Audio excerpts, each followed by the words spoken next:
Friends, welcome to achieve JRF by Jyoti Garg. आज हम क्या करने वाले हैं? आज हम पढ़ने वाले हैं फाइनेंशियल डेरिवेटिव्स का पार्ट 8। अगर आपने अब तक इस सीरीज को नहीं देखा है तो प्लीज देख लीजिएगा। इसके अंदर हम एक तरीके का मॉक टेस्ट ले रहे हैं जिसके अंदर हम जान रहे हैं कि किस तरीके से एक क्वेश्चन को मोल्ड करके पूछा जा सकता है। तो चलिए स्टार्ट कर लेते हैं आज का लेसन।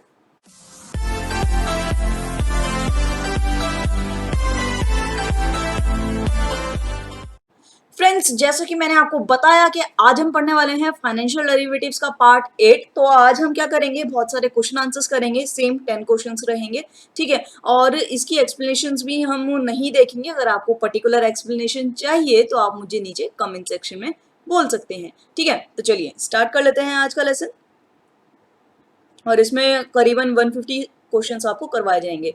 ये जो अभी आपको क्वेश्चन दिख रहा है, ये क्वेश्चन मैंने आपसे अपनी लास्ट क्लास में पूछा था। क्वेश्चन क्या है?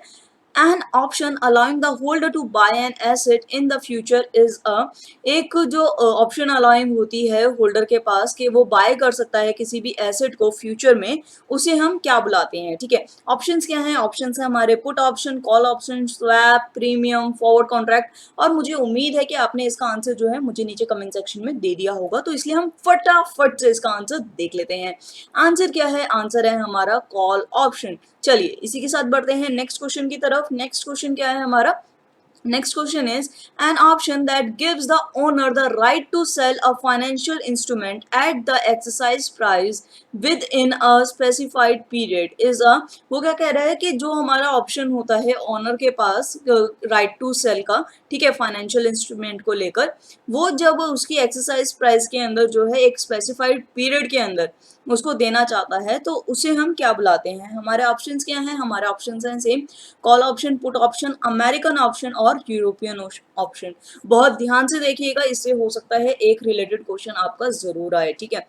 तो चलिए आंसर देख लेते हैं। आंसर क्या है हमारा? आंसर इज पुट ऑप्शन, ठीक है। चलिए नेक्स्ट क्वेश्चन की तरफ बढ़ते हैं। नेक्स्ट क्वेश्चन क्या कह रहा है हमारा, वो देख लेते हैं। Next question is a put option gives the owner, जो पुट ऑप्शन होता है उससे ओनर को क्या मिलता है, ठीक है। ऑप्शंस क्या है हमारे? The right to sell the underline security, the obligation to sell the underline security, the right to sell the underline security, the obligation to buy the underlying security. ध्यान से पढ़िएगा, कहीं पे सेल है कहीं पे बाय है, इन दोनों में कंफ्यूज मत हो जाइएगा। ये मत भूलिएगा कि ऑप्शन सेम लग रहे हैं, ठीक है। ध्यान से पढ़ोगे तो ऑप्शन सेम नहीं लगेंगे, ठीक है। तो क्वेश्चन को थोड़ा ध्यान से पढ़िएगा। चलिए मुझे लगता है आंसर कर दिया होगा, तो आंसर देख लेते हैं। Answer is the right to sell the underline security, ठीक है। चलिए आगे बढ़ते हैं। नेक्स्ट क्वेश्चन क्या है हमारा? Next question is a put option gives the seller. ध्यान से देखा आपने, लास्ट क्वेश्चन के अंदर हम बात कर रहे थे बायर की, यहाँ पे हम किसकी बात कर रहे हैं? यहाँ पे हम बात कर रहे हैं सेलर की।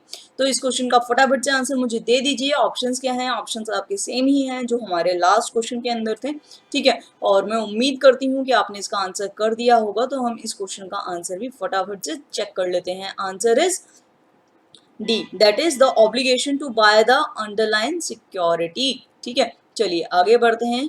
आगे नेक्स्ट क्वेश्चन क्या आता है हमारा? Next question is an option allowing the owner to sell an asset at a future date is a, जो हमारा ऑप्शन होता है अलाउइंग का, ओनर के पास जो होता है सेल करने का एसेट को फ्यूचर डेट के ऊपर, उसे हम क्या बुलाते हैं? हमारे ऑप्शंस क्या हैं? हमारे ऑप्शंस हैं put option, call option, swap, forward contract और फ्यूचर कॉन्ट्रैक्ट। तो फटाफट से आंसर कीजिए, मैं आपका कमेंट सेक्शन में वेट कर रही हूँ और मुझे लगता है आंसर कर दिया होगा, तो आंसर इज पुट ऑप्शन, ठीक है।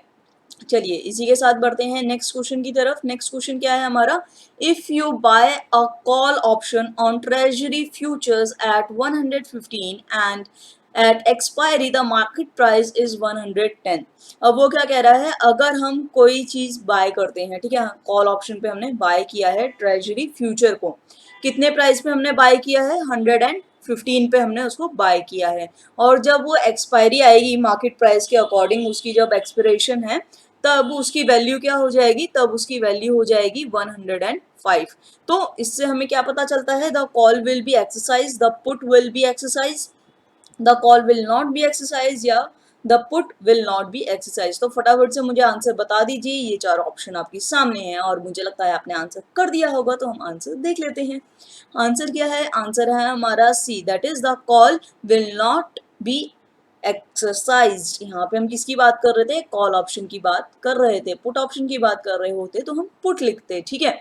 तो यहाँ पे क्या हुआ, प्राइस हमने ज्यादा में खरीदा था, कम उसकी प्राइस हो गई एक्सपायर के टाइम पे, तो वो हमारा क्या हुआ, एक्सरसाइज नहीं किया, ठीक है। चलिए नेक्स्ट क्वेश्चन की तरफ बढ़ते हैं। नेक्स्ट क्वेश्चन क्या कह रहा है, if you buy a call option on treasury futures at 110 and at expiry the market price is 115। इसका आंसर मैं ऑलरेडी आपको लास्ट क्वेश्चन के अंदर दे चुकी हूँ। थोड़ा सा माइंड लगाओगे तो मुझे पता है विद इन सेकेंड्स आप इस क्वेश्चन का आंसर मुझे कर सकते हो, और मुझे लगता है आपने आंसर कर भी दिया होगा। तो फटाफट से इसका आंसर देख लेते हैं। Answer is a, that is the call will B exercised. क्यों, क्योंकि हमने कम में खरीदा था, ज्यादा उसकी प्राइस हो गई है, ठीक है। तो चलिए इसी के साथ बढ़ते हैं नेक्स्ट क्वेश्चन की तरफ। नेक्स्ट क्वेश्चन क्या कह रहा है, if you buy a put option, यहाँ पे अब हम बात कर रहे हैं पुट ऑप्शन की, कॉल ऑप्शन की बात नहीं कर रहे हैं, ठीक है।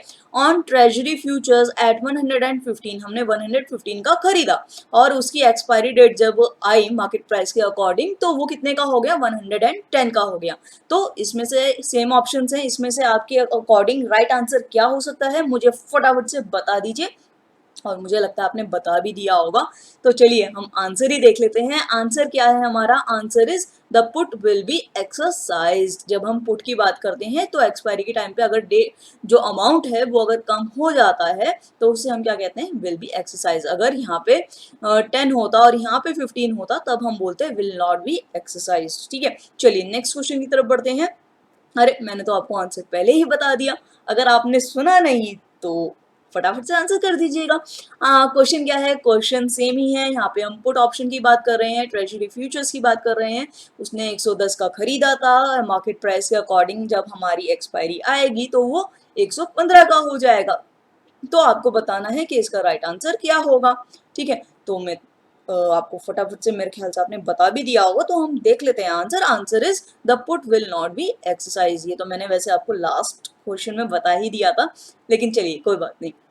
नेक्स्ट क्वेश्चन क्या है हमारा, next question is if for a $1,000 premium you buy 1 lakh call option on bond futures with a strike price of 110 and at the expiration date the price is 114। वो क्या कह रहा है, आपने $1,000 का प्रीमियम खरीदा है, ठीक है। क्यों खरीदा है, ताकि आप $1 लाख का जो कॉल ऑप्शन है उसे उसको परचेज कर सके बाउंड फ्यूचर के अंदर, ठीक है। और उसकी स्ट्राइक प्राइस क्या दी है हमें, 110, ठीक है।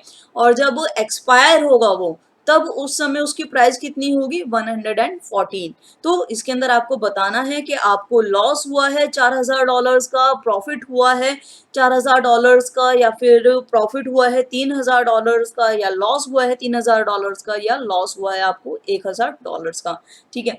तो फटाफट से मुझे इसका आंसर कमेंट सेक्शन में दे दीजिए, मैं आपके आंसर्स का वेट कर रही हूँ। चलिए मुझे लगता है आपने आंसर कर दिया होगा, तो हम आंसर फटाफट से देख लेते हैं। आंसर क्या है हमारा, answer is your profit is $3,000, ठीक है। चलिए इसी के साथ बढ़ते हैं अगले क्वेश्चन की तरफ। नेक्स्ट क्वेश्चन क्या कहता है हमारा, if for 1,000 premium you buy 1 lakh call option on bond futures with a strike price of 114 and the expiration price is 110, ठीक है। सेम क्वेश्चन है, डिफरेंस क्या है, डिफरेंस यहाँ पे हमारी स्ट्राइक प्राइस लास्ट क्वेश्चन में 110 थी और जो हमारी एक्सपिरेशन डेट थी वो 114 थी, ठीक है। सिर्फ इन दोनों को हमने रेसिप्रोकेट कर दिया है। तो इसका आंसर क्या होगा मुझे नीचे कमेंट सेक्शन में बता दीजिएगा, क्योंकि आज का लेसन इतना ही है। जी हाँ फ्रेंड्स, आज का लेसन यहीं तक खत्म होता है। अगर आपको मेरे लेसन्स पसंद आ रहे हैं तो प्लीज सब्सक्राइब कर दीजिएगा, लाइक कर लीजिएगा, शेयर कर लीजिएगा अपने सभी दोस्तों के साथ, और कमेंट करना तो दोस्तों बिल्कुल भी मत भूलिएगा, क्योंकि इसी से मुझे मोटिवेशन मिलता है। ये कुछ लिंक्स हैं जिनके थ्रू आप मुझसे कनेक्ट कर सकते हो, ये सारे लिंक्स आपको नीचे डिस्क्रिप्शन में मिल जाएंगे। तो फ्रेंड्स अब मैं आपसे मिलती हूँ अपने अगले लेसन में, तब तक के लिए keep learning keep sharing. Thank you so much.